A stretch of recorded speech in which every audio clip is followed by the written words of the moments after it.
स्मृति ईरानी पहले अपने क्षेत्र को आगे देखें, अमेठी में देखें। यहाँ जनता के हित का ध्यान ही नहीं दे रहे हैं। अस्पताल को बंद करा दिया। 13 रुपए किलो चीनी खिलाया कि नहीं खिलाया अमेठी को, ये बताओ ना। ये 13 रुपए किलो चीनी मिली कि नहीं मिली? वहां की बात क्या कर रहे हो? पहले अपनी लोकसभा तो देखो। अपनी लोकसभा में लोगों को व्यवस्थित नहीं है। एक बढ़िया अस्पताल चलता था, उसको बंद करा दिया था। तो माननीय उच्च न्यायालय ने संज्ञान लेकर उसको पूरा का पूरा आदेश करके खुलवाया, और तब जाकर अस्पताल से लोगों का, उनके क्षेत्र के मरीज का इलाज हो पा रहा है। तो खुद ही गलत चीजों में इन्वॉल्व नहीं, वो क्या दूसरे पर आरोप लगा रहे। हाँ, निश्चित इसमें बहुत ही दुर्भाग्यपूर्ण घटना है। नेपाल में पहले भी ये त्रासदी आ चुकी है, फिर ये दोबारा इसी त्रासदी आई है। हम लोग मैं अपने देश के प्रधानमंत्री से आग्रह करूंगा, देश की सरकार से आग्रह करूंगा कि ज्यादा से ज्यादा अपना नेपाल, अपना पड़ोसी देश, अपना भाई जैसा देश है, पूरी मदद की जाए और ज्यादा से ज्यादा यहाँ से राहत सामग्री नेपाल भेजी जाए। सर, छत्तीसगढ़ चुनावी सभा में अमित शाह ने कहा कि हम जाति जनगणना का विरोध नहीं कर रहे हैं। हम अपनी बैठक के बाद निर्णय लेंगे कि जाति जनगणना कैसे कराएंगे। नहीं कराइए, तो पूरा देश मांग कर रहा है, डिमांड कर रहा है कि जातिगत जनगणना कराइए।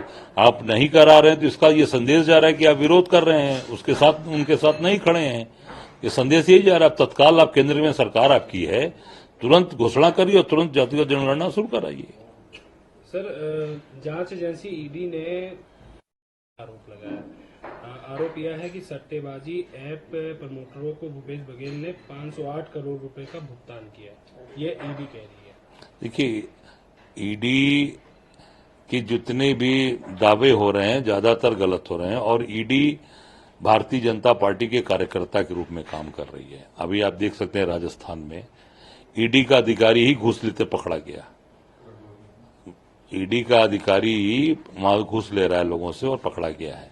मैं समझता हूं कि ईडी की जो विश्वसनीयता है वो धीरे धीरे देश से बहुत कम होती जा रही है। और ये चुनाव के रात, जब चुनाव आता है तभी ईडी का इस्तेमाल ये भाजपा की सरकार, केंद्र की सरकार करती है। और मैं समझता हूं कि ईडी की बात पर लोगों को विश्वास नहीं रह गया, क्योंकि ये कुछ भी कर सकते हैं।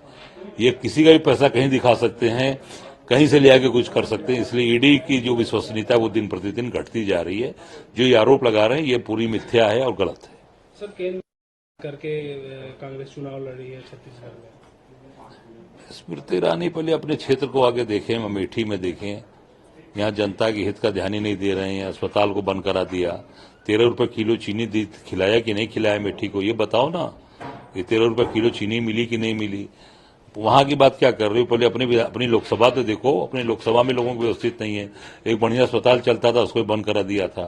तो माननीय उच्च न्यायालय ने संज्ञान लेकर उसको पूरा का पूरा आदेश करके खुलवाया, और तब जाकर अस्पताल से लोगों का, उनके क्षेत्र के मरीज का इलाज हो पा रहा है। तो खुद ही गलत चीजों में इन्वॉल्व नहीं, वो क्या दूसरे पर आरोप लगा रही है। सर, सपा धोखा दिया है तो वो कांग्रेस है, इस पर क्या कुछ कहेंगे? इसमें मुझे कुछ नहीं कहना। देखिए, ऐसा है, कांग्रेस अपना काम करती है।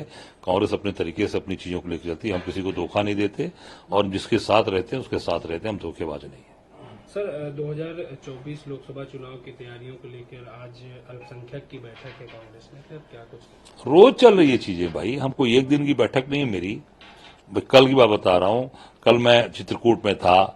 भारतीय जनता पार्टी के इनके सांसद, पूर्व सांसद, जिनका बेटा तड़प कर बाप के सामने मर गया, भैरव मिश्रा जी का मैं था। और विडंबना देखिए कि अभी तक भारतीय जनता पार्टी कोई नेता उनके यहाँ नहीं गए। जब मैं वहां से निकला हूं शाम तक, एक इनके पूर्व डिप्टी सीएम वहां पहुंच गया उनके यहाँ शोक संवेदना प्रकट करने। यही इनकी मानवता, इंसानियत है अपने कार्यकर्ता, अपने लोगों के प्रति। कांग्रेस लगातार काम कर रही है, लोगों के सुख दुख में खड़ी है, और आने वाला समय निश्चित तौर से हम मजबूती के साथ जनता के सामने अपनी ताकत को दिखाएंगे। सर, सपा राष्ट्र अखिलेश यादव भी जो है अल्पसंख्यक और पिछड़े बैठक कर रहे हैं पीडीए को लेकर। हम अपना काम कर रहे हैं। भी कार्यक्रम है, हम अपना काम कर रहे हैं। बाकी लोग अपने तरीके से काम कर रहे हैं। हमें जो अपना काम करना है, हम अपना, दूसरे के बारे में मुझे कोई टिप्पणी नहीं कर रहे हैं। मैं अपना काम कर रहा हूँ।